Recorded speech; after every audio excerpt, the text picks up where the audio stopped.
Attention sports teams. Let us introduce you to the best fan engagement tool in the game, .vote. By getting a .vote web address for your team, you can allow fans to engage and interact with big-time decisions. In a single click, not only can fans make their opinions heard, but sports teams get a better understanding of their fans' interests. Keep your fans engaged. Simply visit GoDaddy.com today, type in the desired name of your web address, and let the voting begin.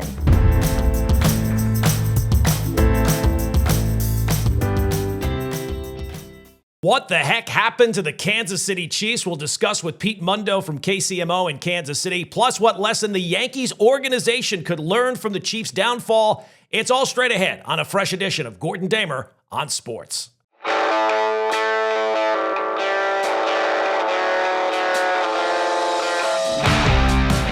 Hey, yo, off and running, a fresh episode of Gordon Damer on Sports. Lots to get into on this episode of the podcast. We're going to do a deep autopsy on the Kansas City Chiefs season and what went wrong. We'll talk with Pete Mundo from KCMO in Kansas City for the outlook from the fan base. And I'll also hit on a comparison, I think, of what Kansas City just went through and what the Yankees might be dealing with in the not-too-distant future. But before we get to any of that, I remind you every episode, please do me a favor, hit that subscribe button. It really does help out the podcast. All right, let's get into it and we'll start at the beginning because it still kind of feels weird to say this out loud.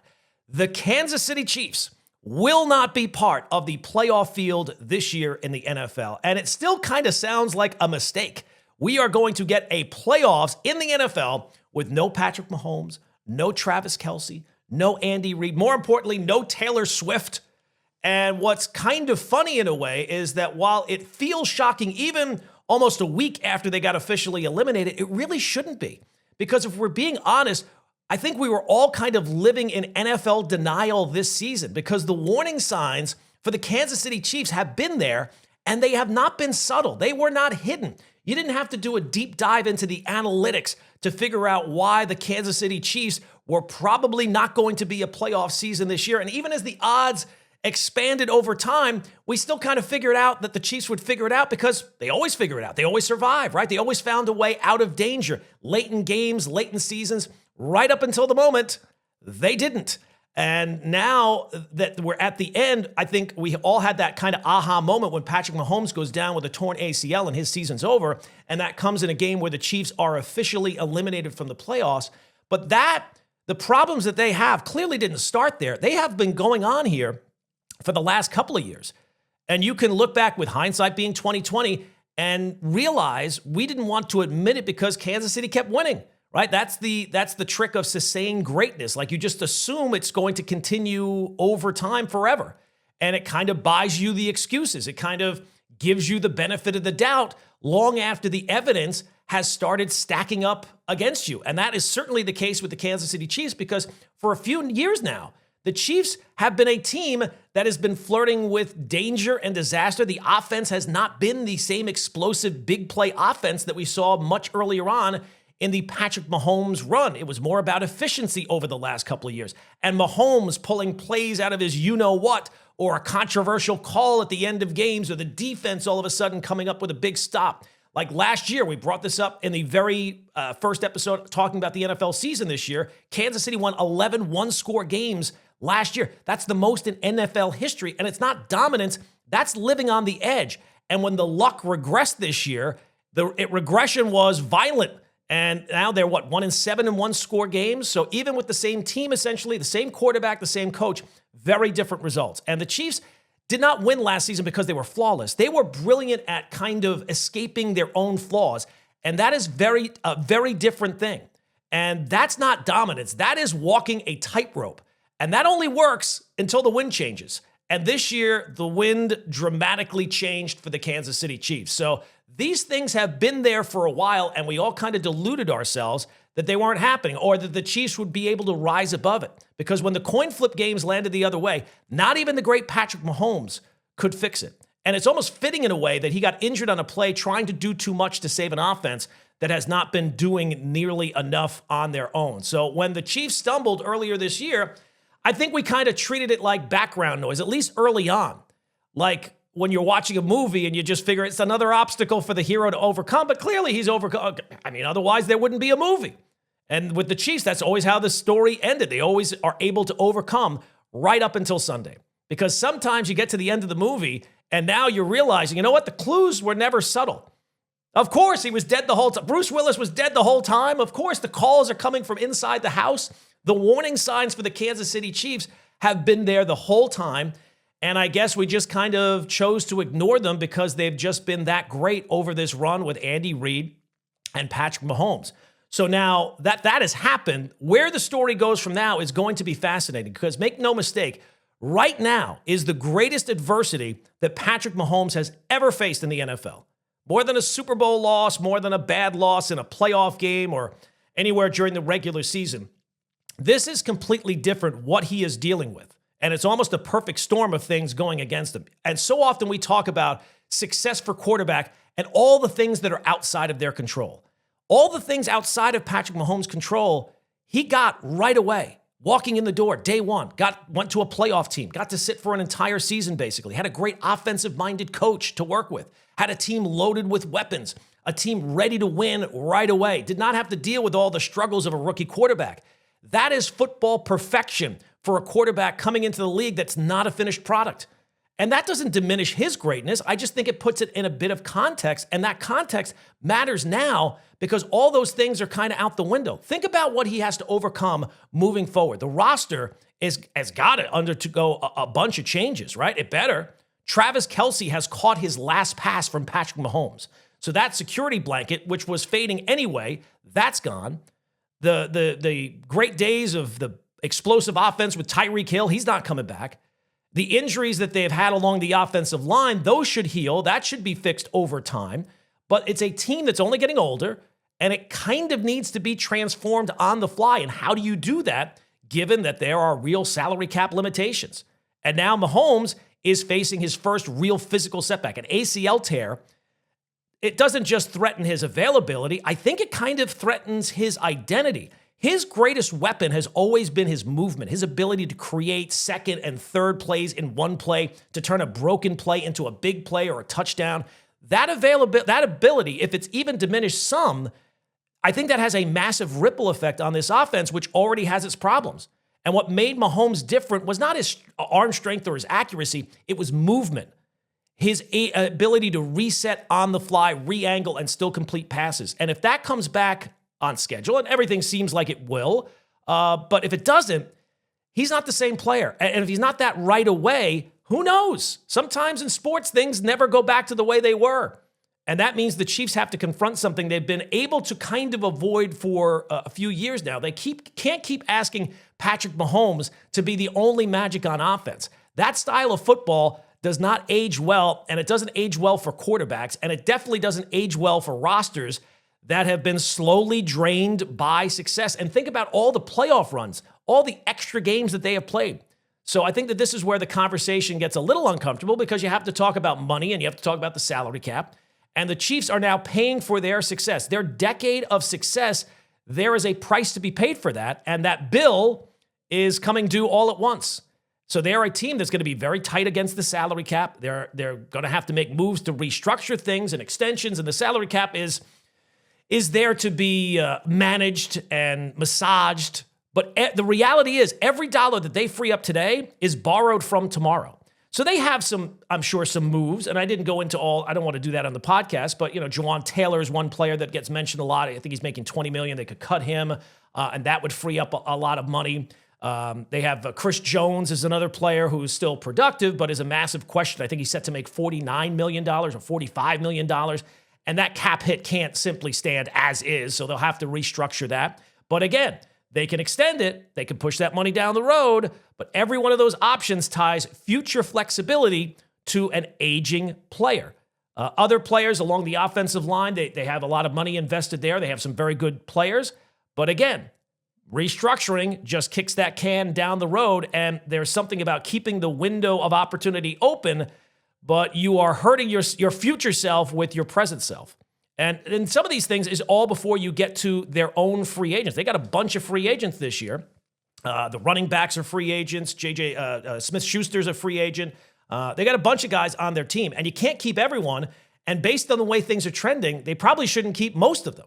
So when you zoom out, the roster problems become far more glaring, and now they'll have time to kind of address those things because the playoffs are not a part of the equation. But I think where they really have to attack is the running game.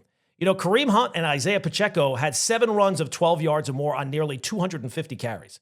So what does that mean when you don't have an effective running back that can really rip off chunk plays? It puts more pressure on the quarterback. It puts more questions on the defense.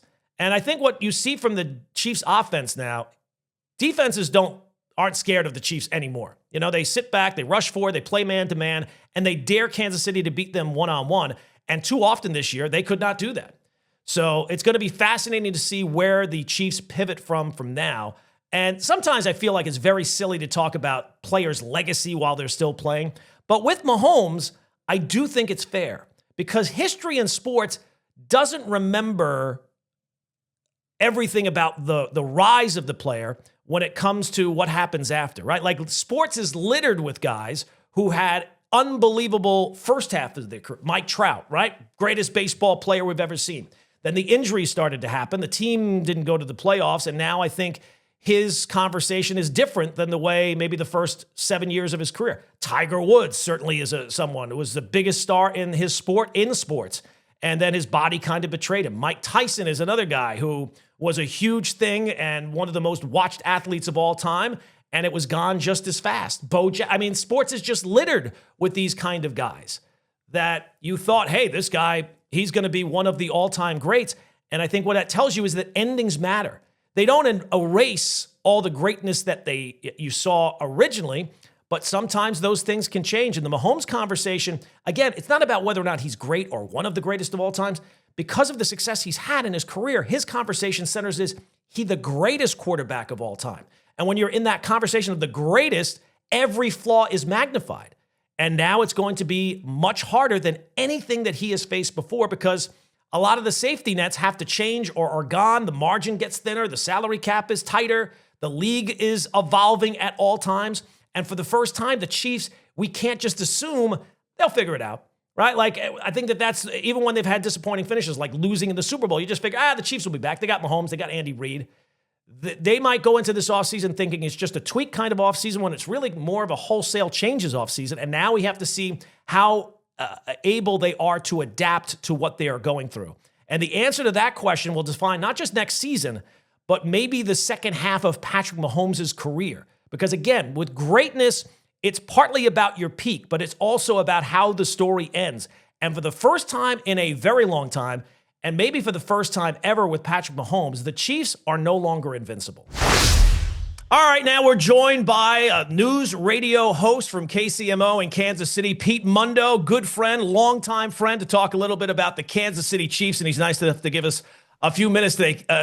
Pete, thanks for joining us, and good to see you, my friend. Yeah, likewise, Gordon. For your audience, Gordon taught me everything that I know in radio from his stellar career at 880, so I'm always appreciative for you, my man. All right, well, look, I wish I was reaching out to you with some better information or better times, but the reason I want to talk, you're the guy in Kansas City, so what's going on? What was your reaction to hearing that the Kansas City Chiefs eliminated from postseason contention this year?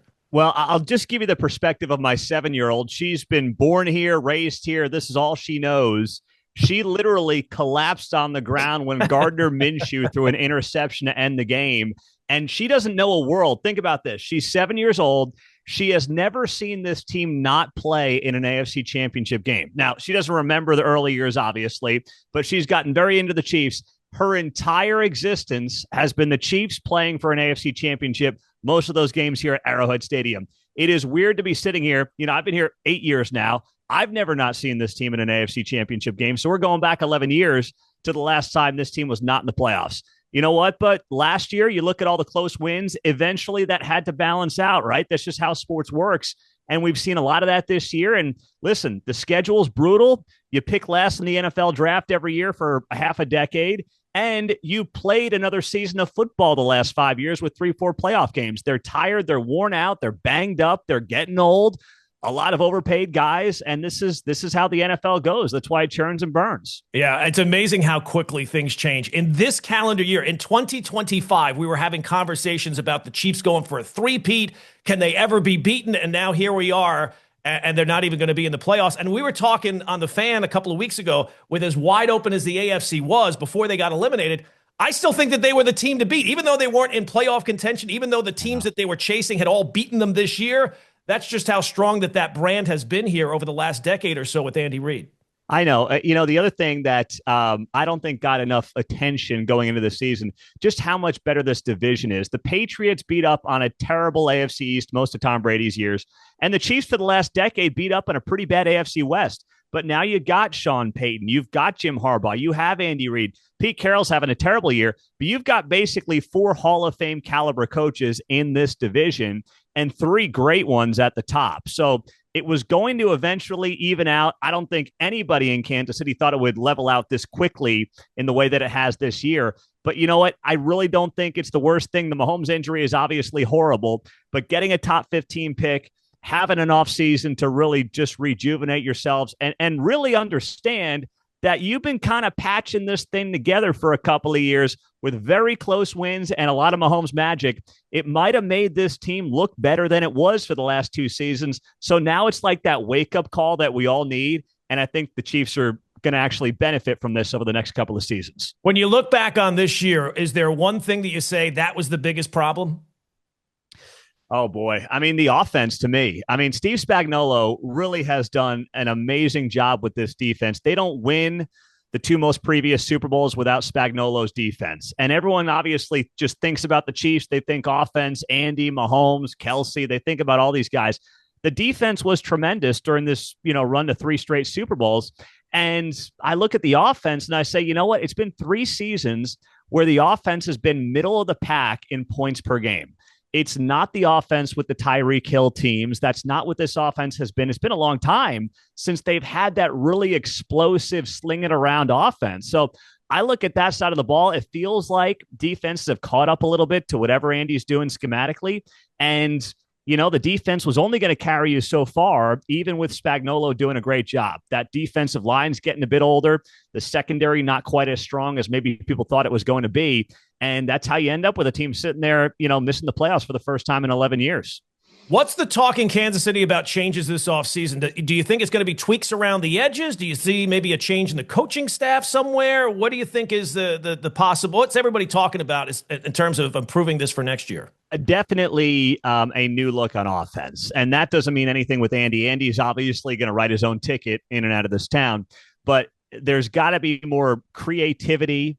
It feels like the offense has gotten stale. That's where a lot of people have focused this thing. And then making sure you got Mahomes protected. Now, they were down to 3rd-string offensive lineman on Sunday, but you just got to make sure you got arguably the quarterback of a generation here. And, I mean, the guy's running for his life half the time. He was doing too much scrambling this season. He was the leading rusher in like half of their games this season. You just can't have that, especially now that he's hit 30 years old. He's now got a major knee surgery under his belt. You just can't rely on this guy like he's 22, 23, 24. So it's the offensive line protecting Mahomes, and then schematically, offensively, people just want a fresh slate. Andy to maybe get a new set of eyes in there and really get a feel for what other offenses are doing around the league. You've got a lot of creativity around the NFL. Sean McVay is a great example with the Rams. He's got a lot of proteges out there. Can you get a guy like that just brings you something new to this offense? It seems also that wide receivers have a difficult time picking up Andy's offense. That's been a talk as of late. So how does that side of the ball change here going into next year? But then, of course, the question is, when is Mahomes healthy? He wants to be back for the start of the season. That'd be about 9.5 months. But, these things can take up to a year. So that's just kind of the lingering deal as well. What is his timeline and how quickly can he recover? Are these the last days of Travis Kelce, you think? Yes, I do. He said on his podcast something very interesting this week. He said, I hope Mahomes can come back and help out the Chiefs next year. He didn't say us. Mm-hmm. He didn't say the guys. He didn't say, me and the fellas. It was just, it was like he was an analyst on ESPN. Boy, I hope Mahomes can get back early next year and help the Chiefs. That doesn't sound to me like a guy who's going to be back. Listen, he's getting married. He's got all the money in the world. He's got this $100 million podcast deal. He's 36. I just think he's done. He should be done. And the Chiefs can't justify paying him $20 million to come back. They've got salary cap issues. He was still is having a productive season if he's making half of what he's making. But at 20 mil, can you keep paying that kind of money for an over-the-hill Travis Kelce? And the answer is no. And I think for him, it's time to move on. And he's got plenty to do when he's done with football. You're talking about Mahomes and the recovery. We, here in New York with the Jets and the Giants and quarterbacks, I always point out it's not just about getting the right guy. It's about what situation that he walks into. What weapons does he have? What coaching do they have? You're not just drafting a finished product. Mahomes, as amazing as he has been, he's also walked into an incredible situation with a team that was good when he walked in, a coach that knows how to coach quarterbacks, and Andy Reid. Do you think this is the most adversity that he has faced in his career at this point, coming off the injury and a team that's kind of in flux? Yeah, definitely in the pros, because you're right, Gordon. Texas Tech was not any good. He would lose games there, 62-59 to Baylor on a Saturday in Waco. It was just beyond bizarre. But you're right. He gets into the NFL. He's a top 10 pick. He sits for a year under Alex Smith, who was a great mentor to him. If you go back and look at that story, Alex Smith was great. It was the antithesis of Brett Favre and Aaron Rodgers in some of these relationships. Alex trained him, tutored him, mentored him, and then and he knew Patrick was taking over in 2018, and he does. And then you go, Tyreek Hill, the offense, the highlight reel plays, and of course, we know what the last several years have been. So this is by far the most adversity he's faced. It's not even close. The training, the comeback is going to be very difficult. Tom Brady was talking about it this week, how tough this injury can be to come back from. And a lot of people point to, well, Joe Burrow did it in 2021 in like 9 months. Well, Joe Burrow was 21, 22 years old. A 30-year-old athlete is just different from a 21, 22-year-old athlete. So he's got an uphill climb here. It is going to be the most tested he's ever been, certainly during offseason. And it really is going to set the tone for the second half of his career and what his 30s are going to look like. We have seen in our lifetime, not that we're old, but it seems like there's been a change in terms of the power dynamic between player and coach. And now the player has far more power and far more say in their future. The Chiefs are a very stable organization, one of the premier organizations in football. Do they have enough power, do you think, in that relationship to be able to protect Patrick from himself if he wants to come back sooner rather than later? I do. They have, if you get the owner, the GM, the coach, and the quarterback right, you're going to be in a great spot. And this team, from Clark Hunt to Brett Veach, the GM, to Andy Reid, to Patrick Mahomes, they've got those four very well aligned. Unless there is some kind of animosity from Patrick that he feels like this team let him down with this offensive line, which I don't think is there. There's nothing to suggest that that's the case. He's been an incredible leader, an incredible team-first guy. Unless there's some crack there that we're not aware of, I think that there is such trust from ownership to GM to coach to quarterback that they're all going to be in alignment. Now, the top athletes always want to come back sooner, but the job, of course, of the front office and the coaching staff is to kind of protect these guys from themselves. Andy's a player's first coach. He always has been, going back to Philadelphia. So those guys trust him. They love him. But I think Andy's the one who's going to have to put the kibosh on anything. And for Patrick as well, he's got great trainers here in Kansas City, guys that he's brought up from Texas that are personal friends that he's been with for a long time. So he's got a good group around him, where as much as he probably wants to push this thing, he'll be wise to take their advice. And I think he'll do what's right for the team and ultimately for his body. Well, look, the Chiefs have enough stuff to deal with this offseason with the Mahomes and the roster. What's the deal with their stadium situation? Well, so they've been in Arrowhead now for going on over 50 years at this point, and they believe that there might be an opportunity to build a brand new domed stadium on the Kansas side of the state line. They're in Missouri, in Kansas City, Missouri. They're right there with the Royals. It's kind of your old school 70s setup, baseball stadium, football stadium, right next to each other, big parking lot.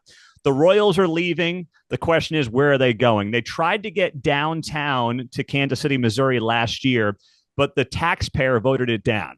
The taxpayer didn't like it. They didn't want to spend money on it, and it was just a botched process. The problem is that hurt the Chiefs as well. It was a Chiefs-Royals ballot initiative to extend a sales tax, and everybody was ticked off at the Royals, and the Chiefs kind of got screwed there just through collateral damage. So now these two teams are trying to go their separate ways. The Royals are going to do their own thing, maybe on the Kansas side of the state line as well, or somewhere else, possibly in the Kansas City area. The Chiefs either stay at Arrowhead or go to Kansas. The pitch to go to Kansas is Dome Stadium. Maybe we get a Super Bowl. Maybe we get some Final Fours, indoor concerts, things like that. Staying at Arrowhead is all about Lamar Hunt's legacy. You've got a great facility out there. You have the ingress, egress you need. The Royals are leaving. You can do something with that site right next door as well. And, it is ultimately the family jewel and what most people consider to be a top 3 NFL stadium after maybe Lambeau Field and, maybe Soldier Field. I mean, I just think that the noise in that place is unlike anything I've experienced. I mean, I grew up like you did in the New York area, going to Mets games, Yankees games, Giants, Jets, whatever. I have never been in as loud and raucous an environment as Arrowhead Stadium. I mean, you cannot hear yourself think, and it's just because of how it's built down in the ground. It's a special place. I think the Hunt family knows that. I believe that Missouri's in the lead, but the Kansas thing is real, and the expectation is that this could be all wrapped up in the next couple of weeks where this team is going to decide which side of the state line they want to be on. What's the fans' thought on this? Do they want them to stay at Arrowhead?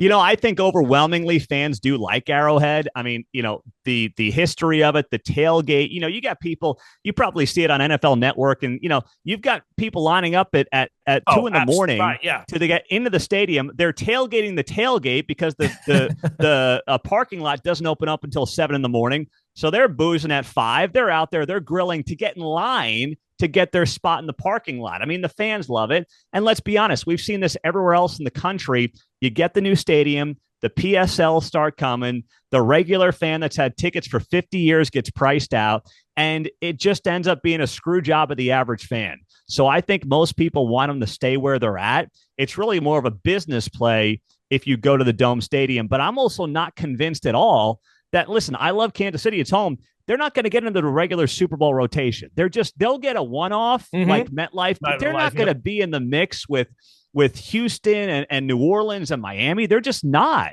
They might get a Final Four here and there. They're not going to be in the regular rotation for the Final Four. So do you uplift and uproot everything for maybe a one-off Super Bowl and a one-off Final Four? I don't think you do it. The concert business, they do very well at Arrowhead. You get all the big, Morgan Wallen and Taylor Swift. They get all those shows.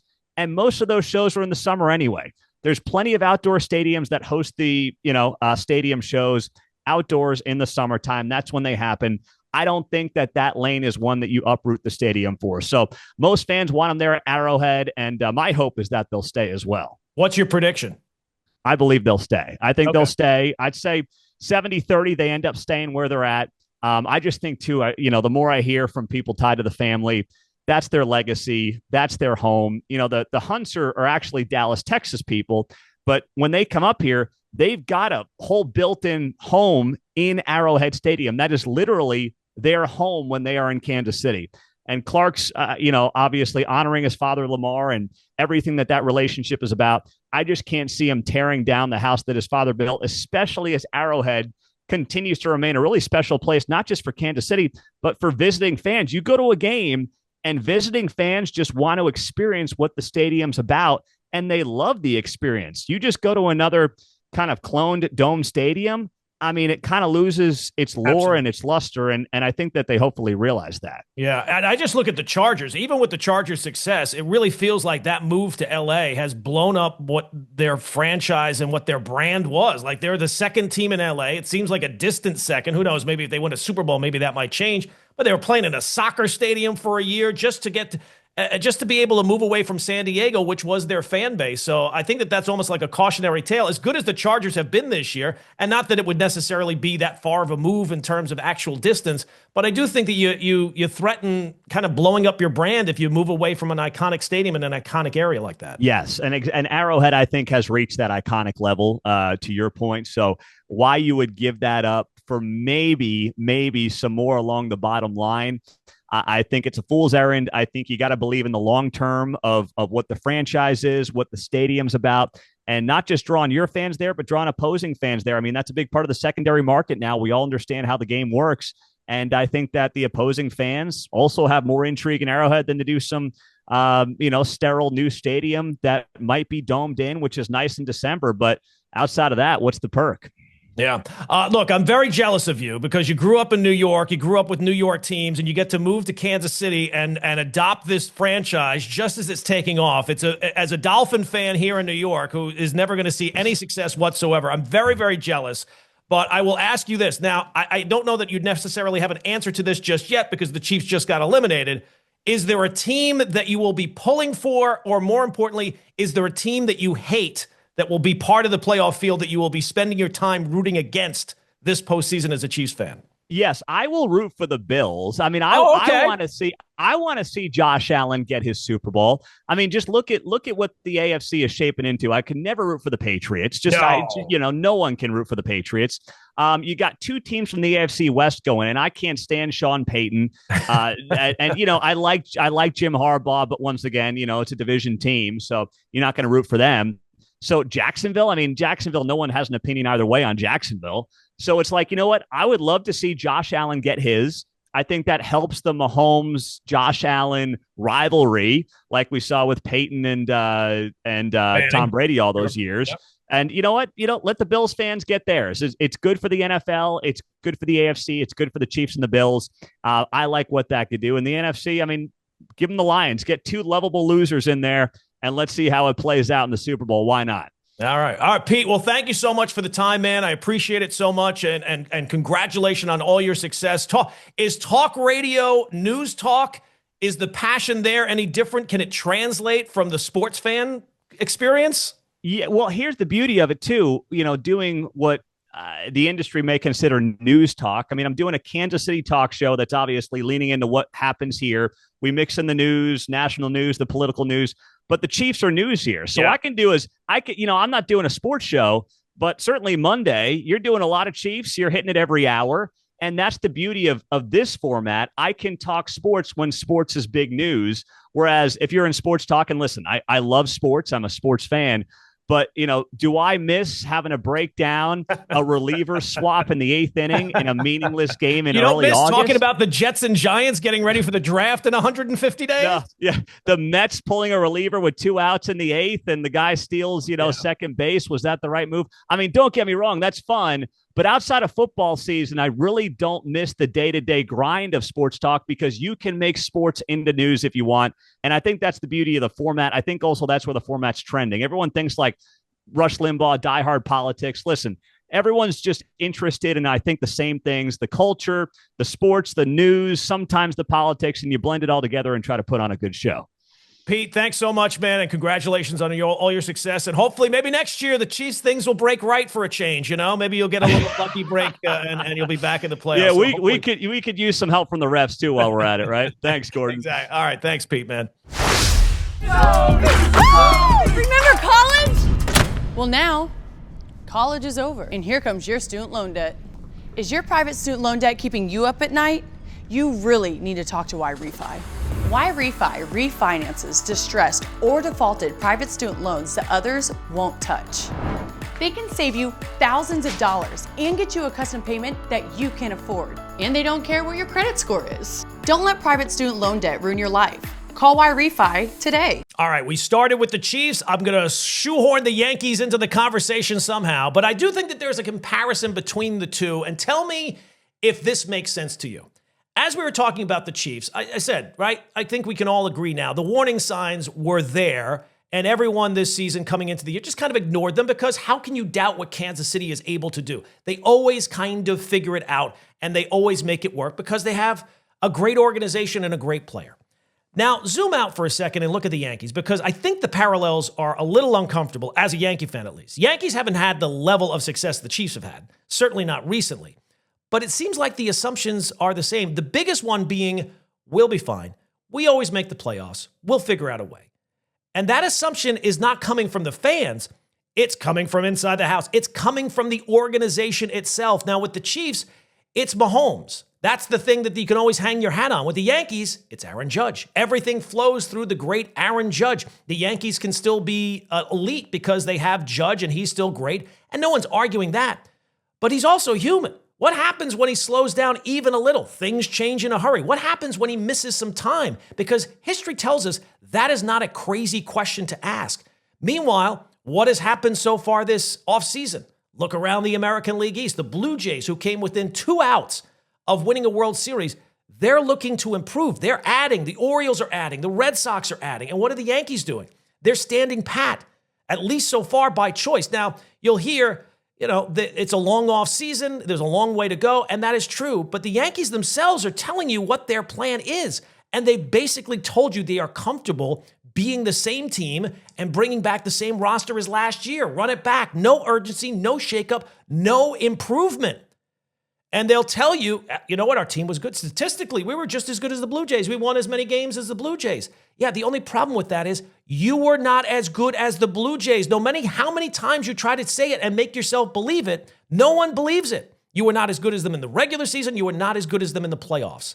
But somehow with the Yankees, it just seems like the answer is always, yeah, but we'll be fine. And that's not confidence. That's complacency.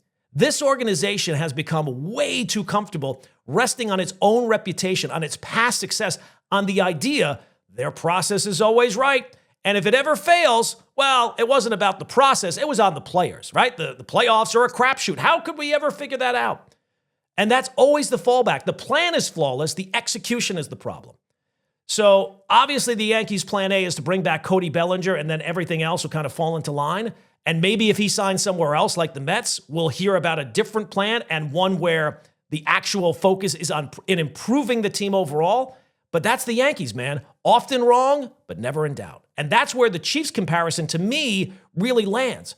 We ignored all the warning signs with Kansas City because their ceiling was historic. The Yankees don't have that ceiling, not anymore.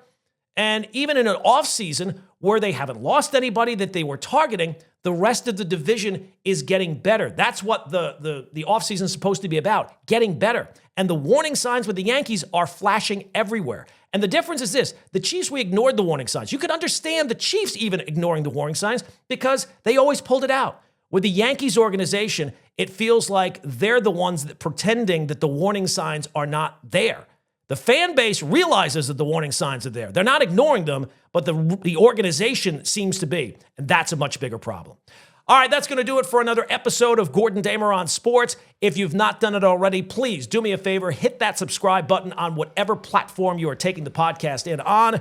It really does help out the podcast moving forward. And we will be back next week with a fresh episode of Gordon Damer on Sports.